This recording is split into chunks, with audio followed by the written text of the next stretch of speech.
están? Bienvenidos a un nuevo Mates con Historia, espero que estén muy bien. Se vino el frío, acá estamos disfrutando unos mates bien calentitos. Un poco la idea de Mates con Historia, para los que ven por primera vez uno de estos videos, es compartir unos mates virtualmente de un lado y del otro de la pantalla y charlar sobre temas de historia, o por lo menos referirnos a ellos sin profundizar demasiado, tratando de recomendar algunas lecturas. Hoy vamos a volver sobre la cuestión, en la historia argentina, el tema de las invasiones inglesas al Río de la Plata. Cuando hago hincapié en lo del Río de la Plata, porque estas invasiones inglesas 1806, 1807, nos hemos referido a ellas, pero vamos a volver para detenernos en algunos detalles. También van a tener como protagonistas al pueblo oriental, a los uruguayos, ¿no? Porque de hecho Montevideo y la costa, digamos, de la banda oriental que da el Río de la Plata va a ser también un objetivo militar británico. Referimos en el anterior Mates con Historia un poco al preámbulo, a los prolegómenos, la política británica en el Río de la Plata o en Hispanoamérica. Esta idea, aludimos a los proyectos de William Pitt mientras fue primer ministro, y aludimos también a un personaje que ya tiene connotación en esta primera invasión inglesa, la de 1806, a Sir John Popham, que era el almirante a cargo de la armada, de los barcos, ¿no? De los navíos de guerra británicos, en los cuales se van a embarcar las tropas desde Ciudad del Cabo, en el extremo sur del África. Van a cruzar el Atlántico y van a aparecer en el Río de la Plata hacia junio de 1806. Hay infinidad de detalles. Hoy vamos a seguir analizando la obra de Vicente Sierra, que para mí es lo más recomendable. Es sinceramente un tesoro encontrar en Vicente Sierra un gran historiador argentino, que además del relato de los hechos históricos da en la tecla, a mi modo de ver, con la interpretación que hay que hacer de los acontecimientos históricos, que es finalmente lo más importante, ¿no? La interpretación, ¿no? La interpretación, qué es lo que le da sentido a esos hechos, ¿no? Y qué es de lo cual carece un poco la historiografía liberal, mitrista, oficial, y es la historia medio así anodina, insulsa, contradictoria, que se nos enseña en el colegio, en la primaria, en el secundario y también en la universidad, me temo. Entonces, eso espanta a la gente, más que concitar el interés, espanta a la gente. Bien, nosotros tratamos de hacer todo lo contrario, ¿no? Pero después vamos a hacer un cierre, y por eso el título va a ser Las invasiones inglesas y el regalo de Margaret Thatcher a Pinochet. El regalo de Margaret Thatcher a Pinochet, personaje ya del siglo XIX, siglo XX, siglo XXI, dependiendo del caso, la guerra de Malvinas, en fin. En fin, aguárdenme, tengan paciencia y vamos a llegar a ese punto, ¿no? Que también me parece interesante, ¿no? Cómo Inglaterra, su clase dirigente al menos, conserva la memoria histórica y sabe de qué se trata, ¿no? Los que estamos como miopes o aturdidos, cuando no directamente ignorantes de nuestra historia, somos nosotros. Somos nosotros, y ese es un gran problema. Un gran problema para entender incluso el presente y proyectar el futuro, que para eso finalmente vamos a la historia.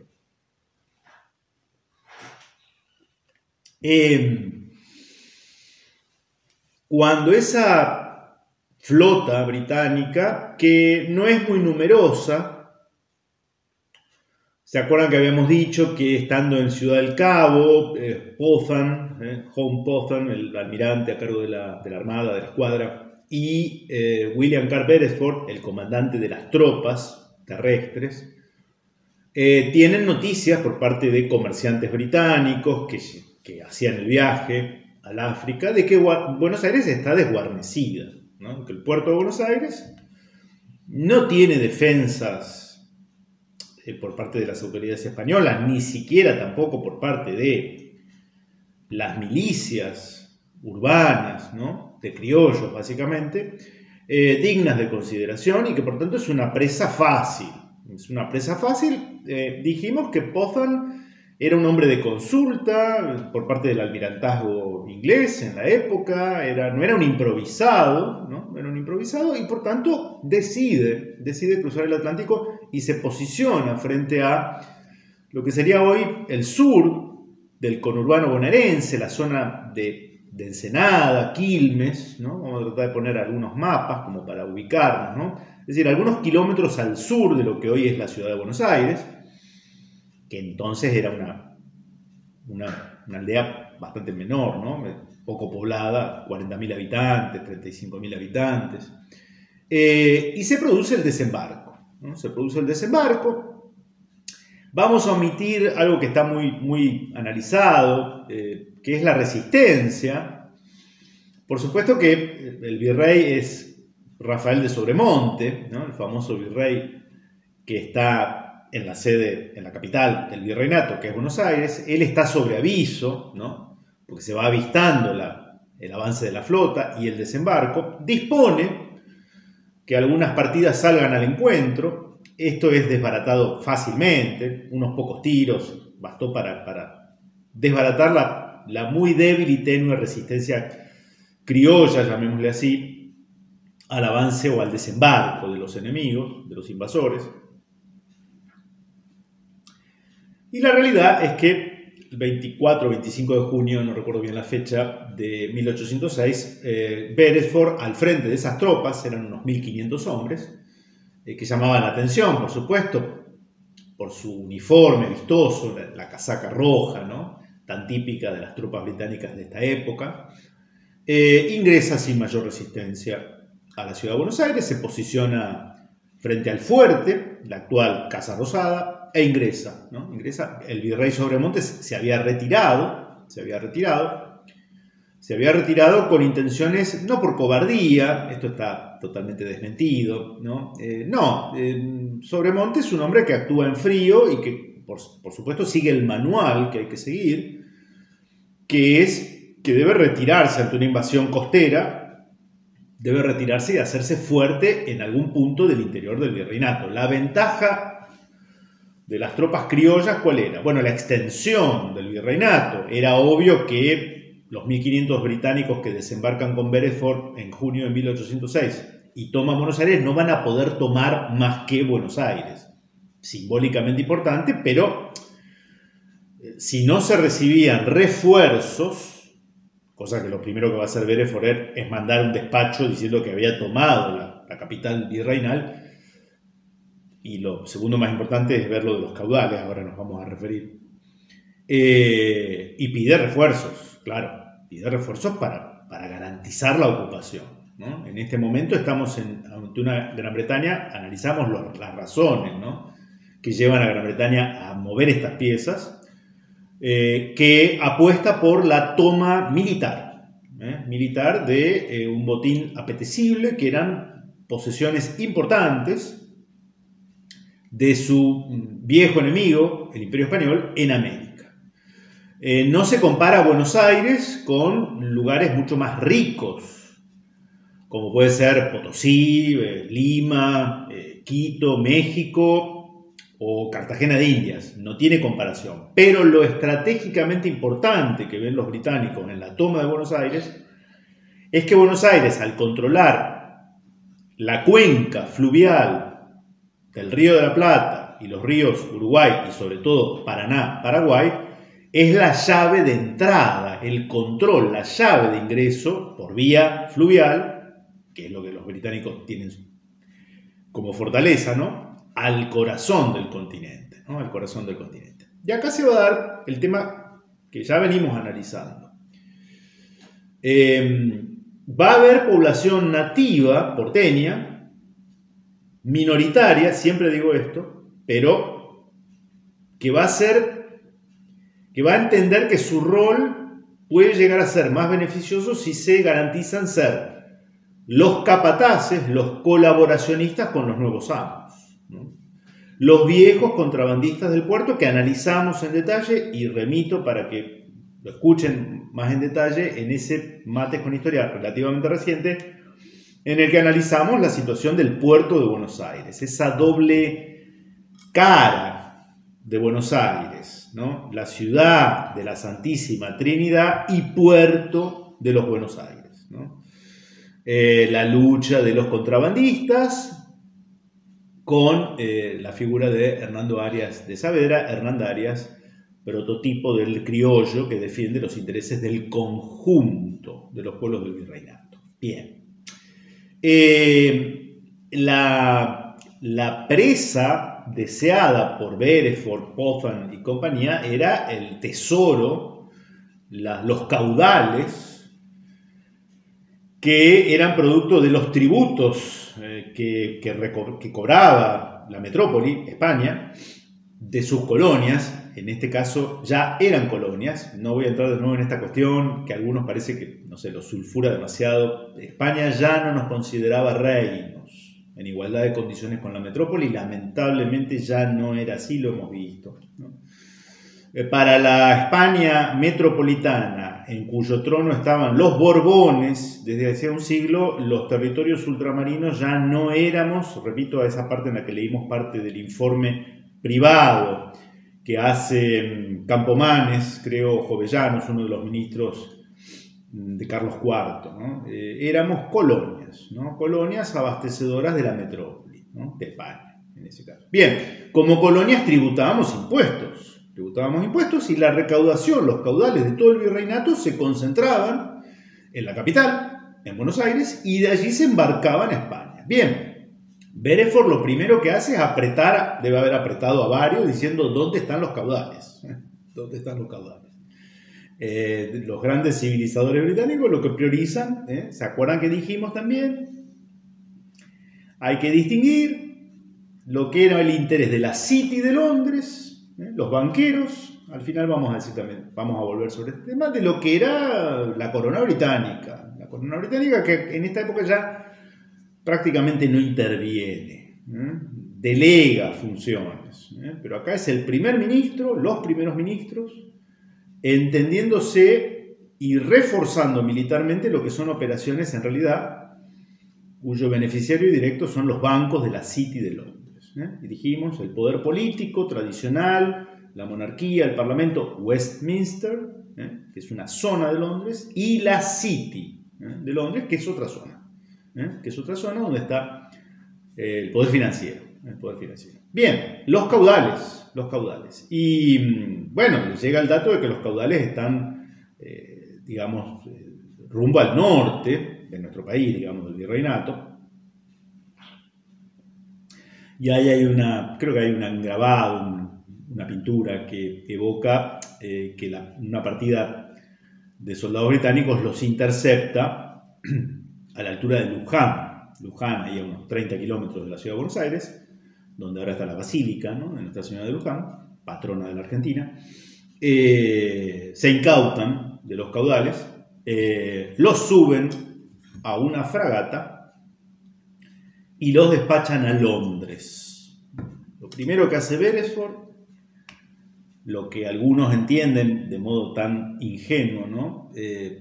La civilización británica, el primer objetivo es la incautación de los bienes, ¿no? El tesoro, la rapiña, ¿no? Esos caudales, que son numerosos, acá Vicente Sierra da su valuación en dólares, no sé por qué motivo, pero era una cifra muy cuantiosa, ¿no?, para la época, ¿no? Son despachados a Londres y son recibidos en Londres. Esto hay crónicas que así lo atestiguan, ¿no? No es ningún invento mío, es un hecho conocido y reconocido. Son hechos desfilar por las calles de la City de Londres, son paseados como trofeo de guerra por las calles de la City de Londres en un carruaje, en una carroza tirada por 7 o 8 caballos, ¿no?, como si fuera el carruaje real o imperial, ¿no? Y son depositados con toda solemnidad en las bóvedas del Banco de Inglaterra. Inglaterra jamás va a devolver esos caudales, dicho sea de paso, ¿no? Es un dato para tener en cuenta.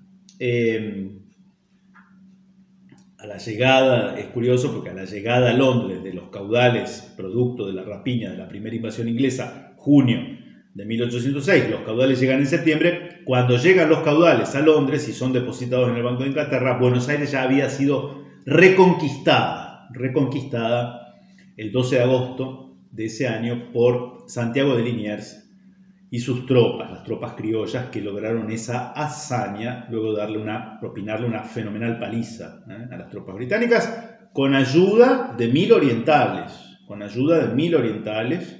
que fueron destinados como voluntarios del otro lado del río. Lo hemos analizado en un Mates con Historia de hace un año, la reconquista de Buenos Aires con ayuda oriental. Vamos a dejar el link. La reconquista de Buenos Aires con ayuda oriental. En las calles de Buenos Aires se jugó el pellejo en esas jornadas de agosto de 1806, José Gervasio de Artigas. José Gervasio de Artigas, entre otros orientales. Repito, eran como 1000 orientales. ¿Y cómo va a ser el gobierno de Beresford? Porque Beresford va a gobernar unos 2 meses. ¿No? Unos 2 meses se va a instalar en la Casa Rosada, diríamos, el fuerte, ¿no? Entonces, acá va a haber también tela para cortar, ¿no? Y voy a leer lo que dice el maestro Vicente Sierra. El 7 de julio, Beresford exigió el juramento de fidelidad a las nuevas autoridades. Él enarboló y izó la Union Jack, la bandera británica, ¿no? En el fuerte. El juramento de militares y funcionarios. Refiere Manuel Belgrano lo siguiente. Manuel Belgrano, en sus memorias, y cita a Belgrano. Él era funcionario del consulado, ¿no? Fíjense la actitud. Acá ya hay 2 actitudes, 2 argentinas, ¿no? Los que conservan la dignidad no están dispuestos a cambiar amo viejo por amo nuevo. En todo caso, prefieren el amo viejo y si no, ser libres e independientes. Y los que están dispuestos a ser colaboracionistas siempre, con el mandamás de turno. Como el consulado, dice Belgrano, aunque se titulaba de Buenos Aires, lo era de todo el virreinato, manifesté al prior y cónsules, se refiere al prior de la Basílica de Santo Domingo, ahora vamos a volver sobre ese personaje, no tengo el nombre, ¿no? Que debía yo salir con el archivo y sellos, donde estuviese el virrey, para establecerlo donde él y el comercio del virreinato resolviese. Al mismo tiempo les expuse que de ningún modo convenía a la fidelidad de nuestros juramentos que la corporación reconociese otro monarca. Habiendo adherido a mi opinión, fuimos a ver y a hablar al general, a Beresford, a quien manifesté mi solicitud y defirió a la resolución. Entre tanto, los demás individuos del consulado que llegaron a extender estas gestiones se reunieron y no pararon hasta desbaratar mis justas ideas y prestar el juramento de reconocimiento a la dominación británica sin otra consideración que la de sus intereses. Me liberté de cometer, dice Belgrano, según mi modo de pensar, este atentado. Él no va a jurar fidelidad a la monarquía británica. Y procuré salir de Buenos Aires. Claro, era una ciudad tomada, ¿no? Militarmente. Casi como fugado, porque el general se había propuesto que yo prestase el juramento, habiendo repetido que luego que sanase, lo fuera a ejecutar. Él alega que está enfermo, por eso se expresa de este modo, que luego de que me compusiese, de que me sanase, lo fuera a ejecutar, el juramento. Y pasé a la banda oriental del Río de la Plata a vivir en la capilla de Mercedes. Esto es cierto, él se fuga de Buenos Aires y evita, por tanto, prestar juramento que iba en contra de sus convicciones, ¿no? Continúa Vicente Sierra. Por su parte, la Real Audiencia rehusó continuar ejerciendo su magistratura, alegando que era un organismo real y por lo tanto debía su existencia a la corona española. El 5 de julio el Cabildo de Buenos Aires, invitó a los miembros de la audiencia en nombre de Beresford a asistir a la ceremonia del juramento. Pero los invitados respondieron que nunca habían acordado jurar tal fidelidad y solicitaron permiso para retirarse. Las dos actitudes de la élite porteña o gobernante, si quieren. Ahora vamos a ver qué dice Vicente Sierra respecto de la actitud o la reacción de lo que él denomina el bajo pueblo, el ciudadano a pie. También se negaron a jurar los miembros del Tribunal de Cuentas, dice Vicente Sierra. Los ingleses registraron el juramento de solo 58 vecinos. Esto está aludido en varios autores, que hubo una lista que efectivamente se hizo con el nombre de quienes habían jurado lealtad a su majestad británica en aquellos días, ¿no? Creo que nunca se dio con esa lista, llamémosle. Hay referencias, inferencias, conjeturas, algunos dan algunos nombres que habrían estado en esa lista, por ejemplo, se lo menciona mucho a Juan José Castelli, pero la realidad es que no es algo de lo que tengamos certeza. Sí tenemos certeza de que hubo una lista y que hubo 58 porteños que juraron lealtad a su majestad británica. Eso sí lo sabemos, ¿no? Dentro de los que eran funcionarios. Y bajo el título Las relaciones entre invasores e invadidos en Buenos Aires. Esto es interesante. Quiero recordarles, ya lo hemos hecho, pero para los nuevos o los que ven este video sobre este tema, llama la atención que no haya cine, que la Argentina tiene un Instituto Nacional del Cine, no dedique películas a recrear para un público mucho más amplio del que nos gusta ir a estos libracos, en fin, ¿no? La importancia del cine épico, del cine histórico, ¿no? Otros países lo tienen recontraclaro esto, ¿no? Nosotros no, tenemos un Alzheimer. Me cuesta creer que sea casual. ¿Qué quieren que les diga a esta altura del campeonato? Hubo una película en la década del 50, pero se las recomiendo porque es una historia de amor que acontece en la Buenos Aires de las invasiones inglesas. En realidad acontece, sí, en 1806, pero sobre todo se desarrolla durante la segunda invasión, la de 1807, que se llama La muerte en las calles. La muerte en las calles. Está muy bien guionada esa película.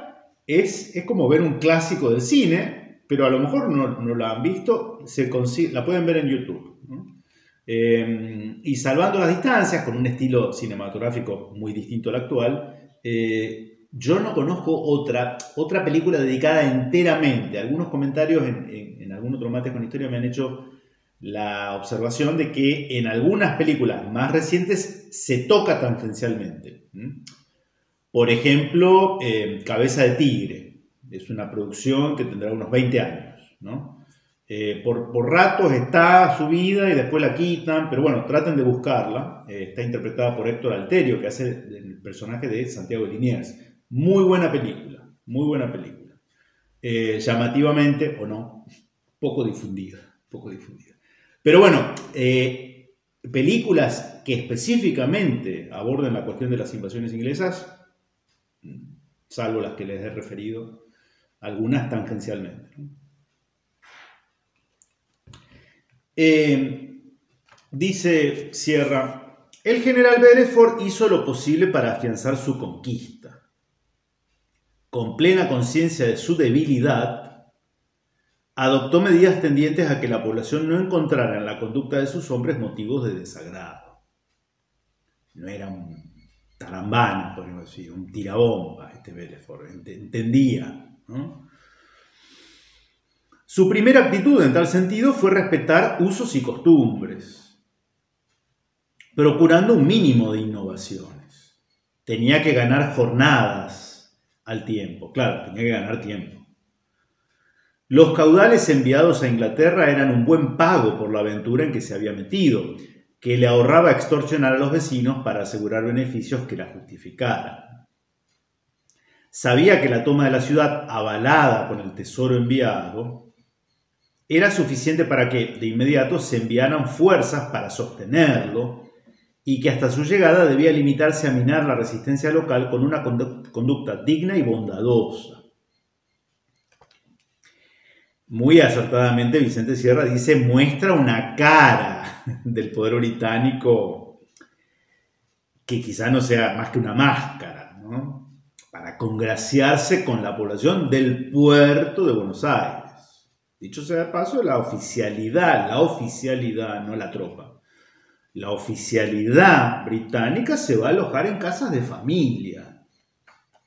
En casas de familia, sí, en esas familias, de esos muchachos que habían amasado fortunas décadas antes al margen de la ley, a través del contrabando. Estaban chochos ellos con recibir a los oficiales británicos. Parece ser, hay cartas privadas. No se refiere a esto Vicente Sierra, pero acá en esta oportunidad, pero es sabido, ¿no? Familias británicas, familias criollas, porteñas, que alojaban a la oficialidad británica y paseaban con sus niñas por el paseo de la Costanera, el paseo de Julio, etc. Paseo Marte, como se le llama. Lo que sería la Costanera, la hoy avenida Leandro N. ¿no?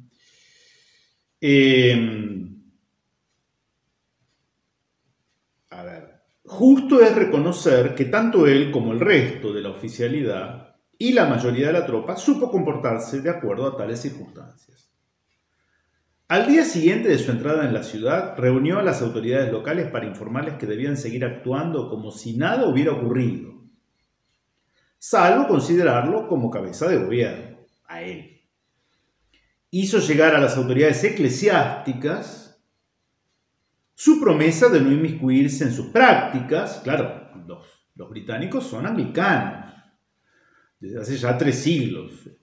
Hubo un cisma, ¿no? Son cristianos, pero son anglicanos y en esta época todavía perdura un profundo sentimiento anticatólico por parte de los ingleses, ¿no? Un profundo sentimiento anticatólico por parte de los ingleses, por tanto, esto tiene sentido en esa época, ¿no?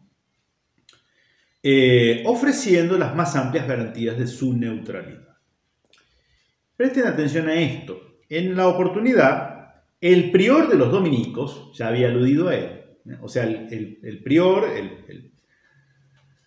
el jefe máximo, digamos, del convento de los dominicos, ¿no? El convento de los dominicos está allí a unas 3 cuadras al sur de la Plaza de Mayo, la iglesia de Santo Domingo, y al lado de la iglesia el claustro, ¿no? El convento, ¿no?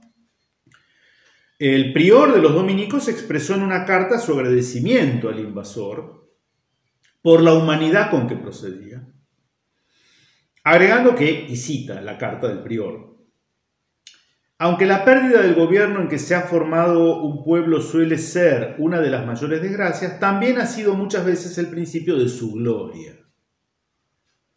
Y que si bien él no se atrevía a pronosticar de la nuestra, la suerte, ¿no? El destino, estaba seguro de que la suavidad del gobierno inglés y las sublimes cualidades demostradas por Beresford los consolarían de la situación por que pasaban.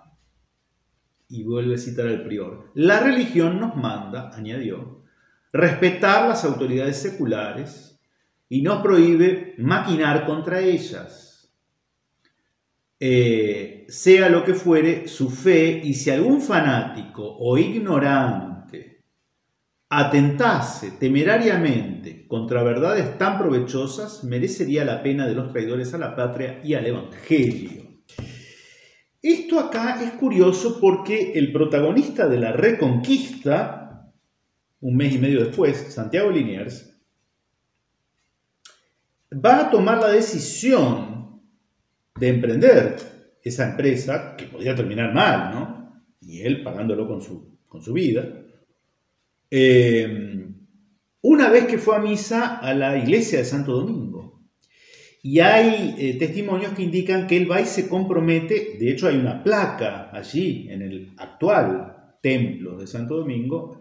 Se compromete ante el prior de la orden de los dominicos a emprender la lucha por la reconquista y que de coronarse esta con el triunfo, cosa que ocurrió, ofrecerá y colocará a los pies de la Santísima Virgen. En ese templo hay una capilla dedicada a honrar a Nuestra Señora del Rosario, que aún permanece. Bien, en esa capilla hoy se encuentran los trofeos, las banderas que tomamos a los ingleses, ¿no?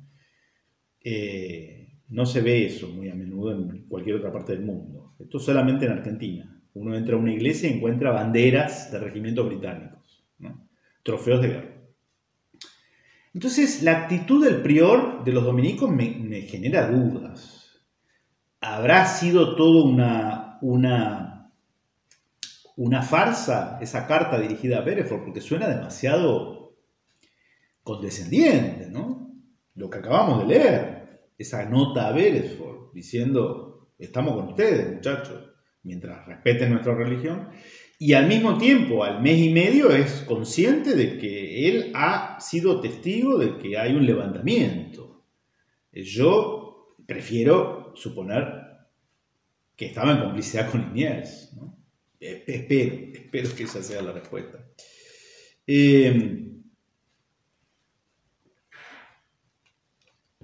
Acá Vicente Sierra alude a un británico que fue testigo de estas jornadas, que era como una especie de cronista, que es Gillespie.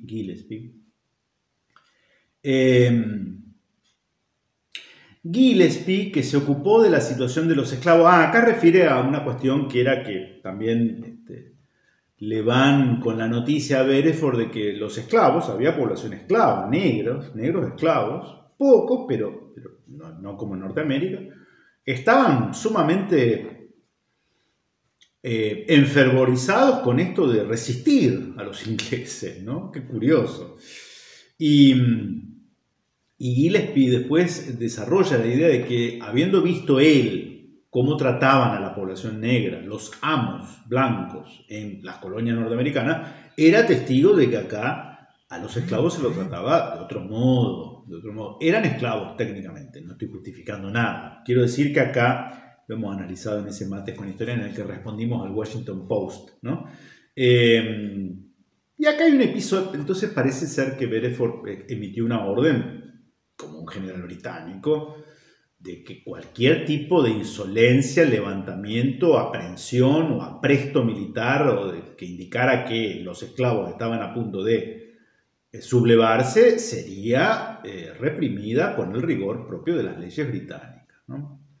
Y acá hay un episodio en el que yo les adelantaba cómo reacciona el pueblo llano ante los invasores, con la misma prestancia de esa nota del prior de los dominicos, de esos 58 criollos que juraron fidelidad, según la nota, a su majestad británica, o la euforia y la alegría, ¿no?, propia de un tilingo, como eran estas familias acomodadas descendientes de los contrabandistas del puerto, que no entraban en sí mismos con esto de alojar a la oficialidad británica y que esta fuera compañía adecuada de sus hijas, ¿no? El pueblo llano seguía en esa misma tónica. Bueno, claramente no, porque de hecho después va a participar de la reconquista un mes y medio después, ¿no? Y va a dar su vida por reconquistar la ciudad.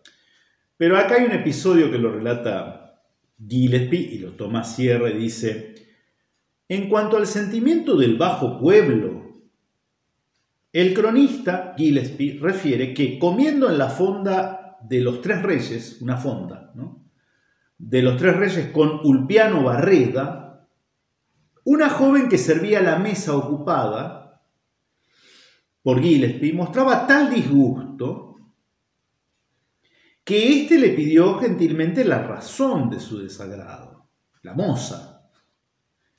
La respuesta fue tajante. Dice el cronista, y acá lo cita a Gillespie: después de agradecernos por esta declaración honrada, inmediatamente se volvió, la moza, se dio vuelta, a sus compatriotas, los otros comensales. Ustedes se imaginan la escena, ¿no?, de haber sido para alquilar balcones. Se volvió a sus compatriotas que estaban en el extremo de una larga mesa, dirigiéndose a ellos en el tono más alto e impresionante. y transcribe lo que fueron las palabras de esta chica. Desearía, caballeros, que nos hubiesen informado más pronto de sus cobardes intenciones de rendir Buenos Aires. Pues apostaría mi vida que, de haberlo sabido, las mujeres nos habríamos levantado unánimemente y rechazado a los ingleses a pedradas. ¿Qué tal, Este testimonio está en varios autores, ¿no? Con lo cual no habría motivo para dudar. Bueno, podríamos extendernos un montón, pero ¿cómo sigue la historia? Sigue como la analizamos en ese Mates con Historia de hace un año, la reconquista de Buenos Aires con ayuda oriental. Con ayuda oriental, esto culmina en la jornada gloriosa para nuestra historia del 12 de agosto de 1806, fecha en la cual Santiago de Liniers intima rendición a Beresford, que se ha quedado con sus hombres guarnecido en el fuerte, con muchas bajas inglesas y criollas también. Corrió mucha sangre en la ciudad de Buenos Aires para retomar el control de esa ciudad. Y se rinde. Y por eso se toman esos trofeos de guerra, que aún hoy están algunos en la iglesia de Santo Domingo en la ciudad de Buenos Aires, en la capilla dedicada a Nuestra Señora del Rosario. Los que están por Buenos Aires les sugiero que vayan y visiten y observen de primera mano, ¿no? Otros trofeos fueron remitidos a la ciudad de Córdoba y están exhibidos en la iglesia de la Compañía de Jesús, la iglesia de los jesuitas en Córdoba. Saludo a los cordobeses, que son muchos los seguidores de Mates con Historia. Allí también tienen ustedes un tesoro de nuestra historia. Un tesoro de nuestra historia. Inglaterra, les decía yo, no va a desistir fácilmente de su objetivo. Su objetivo es el control de las posesiones españolas en América, sobre todo a sus fines comerciales. Esto ya lo hemos explicado las razones en el anterior Mates con Historia, ¿no? Era una necesidad de vida o muerte para Inglaterra. La apertura de los mercados sudamericanos, abastecedores de la metrópoli, de las fábricas británicas, de materia prima abundante, pero sobre todo también cumpliendo el doble rol de mercados compradores de los productos británicos, industriales, ¿no? Era una cuestión de vida o muerte en esta época para Inglaterra, hasta tanto no se resolviera la cuestión con Napoleón. Va a haber una segunda invasión, también repelida, en 1807, y va a haber una tercera invasión que va a llegar a armarse en el puerto de Cork, en Irlanda, y que va a estar puesta al mando de Sir Arthur Wellesley. Sir Arthur Wellesley va a ser luego el duque de Wellington, el vencedor de Napoleón en Waterloo. Por tanto, era el principal militar con que contaba Gran Bretaña. Va a estar a cargo de la tercera y lo que Inglaterra suponía debía ser la definitiva toma del puerto de la ciudad de Buenos Aires. Cuando hay ya un compromiso de esta magnitud, Inglaterra no larga su presa, ¿no? No larga su presa fácilmente. Por supuesto que los vaivenes de la historia de la guerra en Europa van a motivar que Inglaterra destine esa expedición militar, la que iba a ser la tercera invasión, a que desembarque en España 1808 y se inicie el proceso de hostigamiento a las tropas francesas que ya habían tomado posesión de la península ibérica. Eso es otra historia. Hemos hecho otros Mates con Historia, uno que titulamos 1808. ¿Y qué pasó con el regalo de Margaret Thatcher a Pinochet?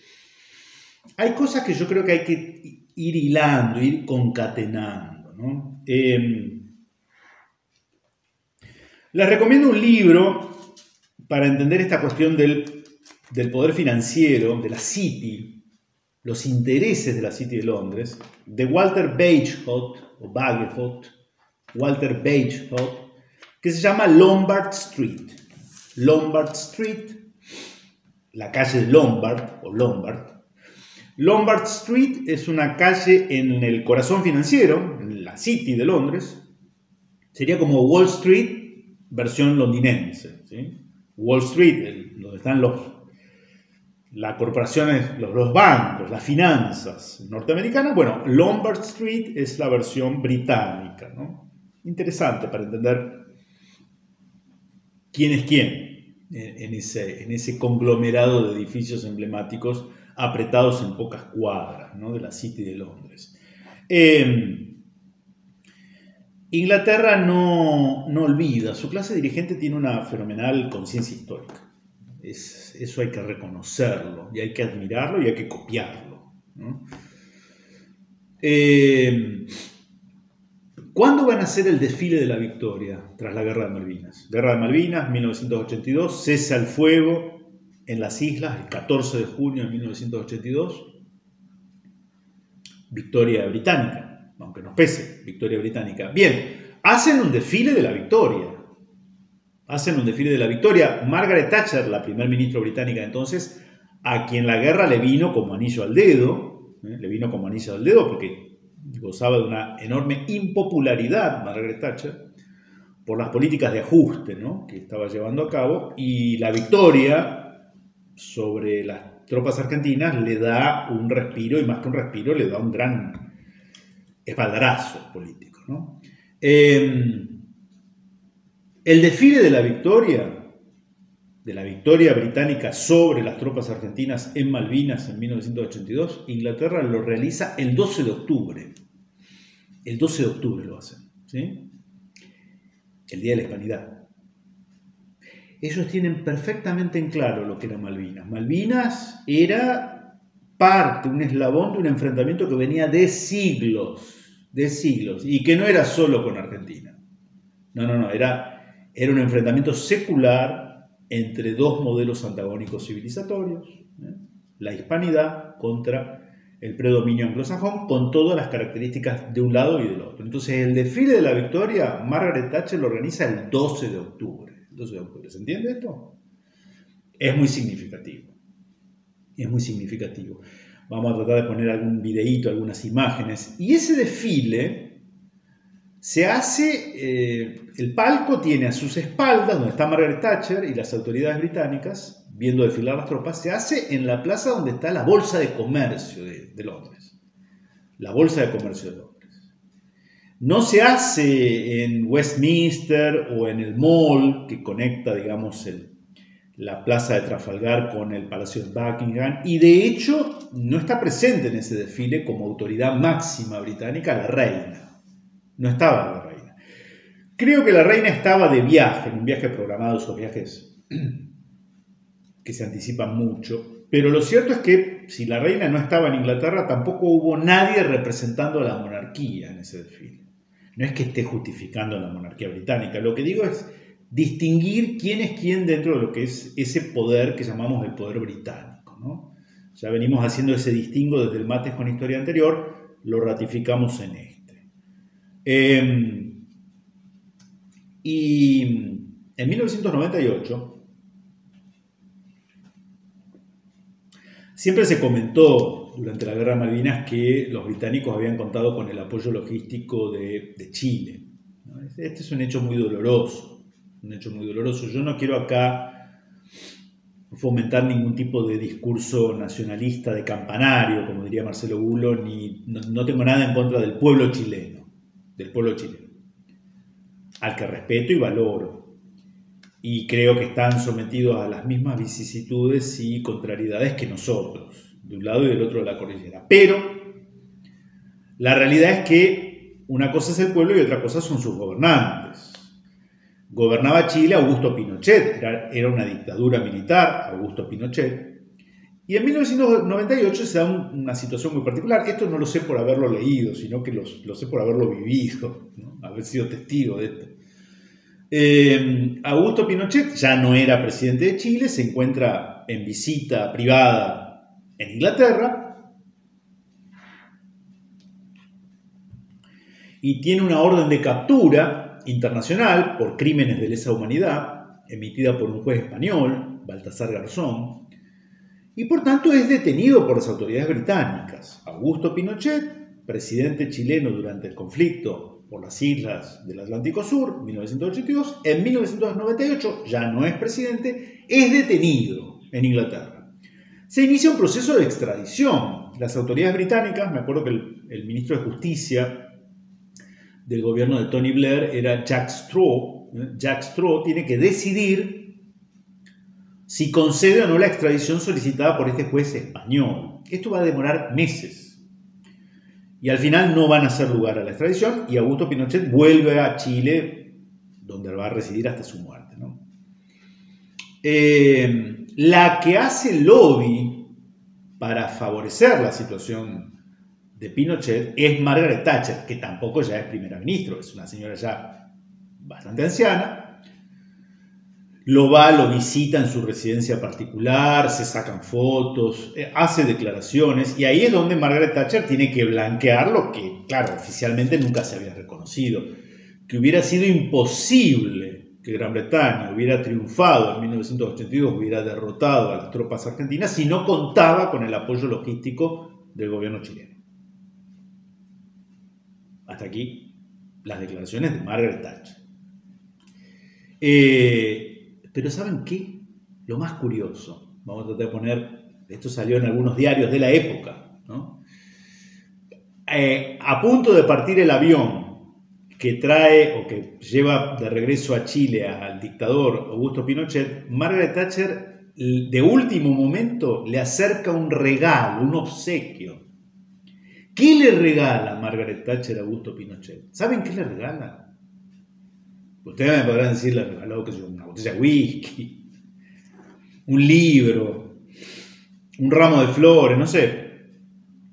Le regala una reliquia, una antigüedad, que era una bandeja, no tengo imágenes, pero esto está en los diarios, una bandeja de cerámica y de plata, una bandeja de cerámica y de plata que era una bandeja conmemorativa de la derrota española tras el naufragio o el desastre de la Armada Invencible. ¿Se acuerdan de la Armada Invencible? 1588. La armada que manda Felipe II de España para tratar de invadir Gran Bretaña y que no lo consigue. El desastre de la Armada Invencible, aunque esto hay que tomarlo con pinzas. Pero bueno, el hecho histórico, ¿no?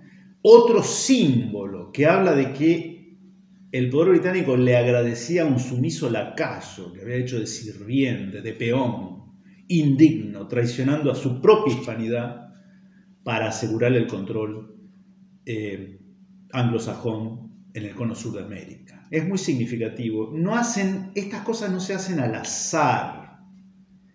Que Margaret Thatcher, ex primer ministro británica, le regale a quien consideraba un aliado importante en su lucha contra la República Argentina para retomar el control de las Islas Malvinas, le regale una bandeja conmemorativa de la derrota de la Armada Invencible española en 1588, tiene un simbolismo muy importante. Ellos lo ven todo en perspectiva histórica, porque son conscientes de lo que acá tratamos de generar en Mates con Historias desde el primer momento, desde el primer capítulo y hasta el último que podamos hacer.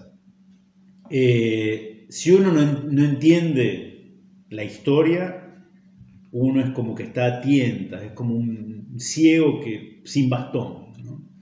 No entendemos el pasado, no interpretamos adecuadamente el presente y no podemos planificar adecuadamente un futuro de grandeza y de gloria. Nos tomamos unas vacaciones de unas 2 semanas, ¿sí? Van a descansar ustedes, vamos a descansar nosotros, pero luego, si Dios quiere, retomamos, ¿sí? Tomamos unas vacaciones de invierno de unas 2 semanas. Les agradezco la paciencia, el seguimiento, los comentarios, la difusión y les dejo un saludo, un gran abrazo desde Rosario, deseándoles lo mejor y nos vemos la próxima, dentro de un par de semanas, si Dios quiere. Que estén bien.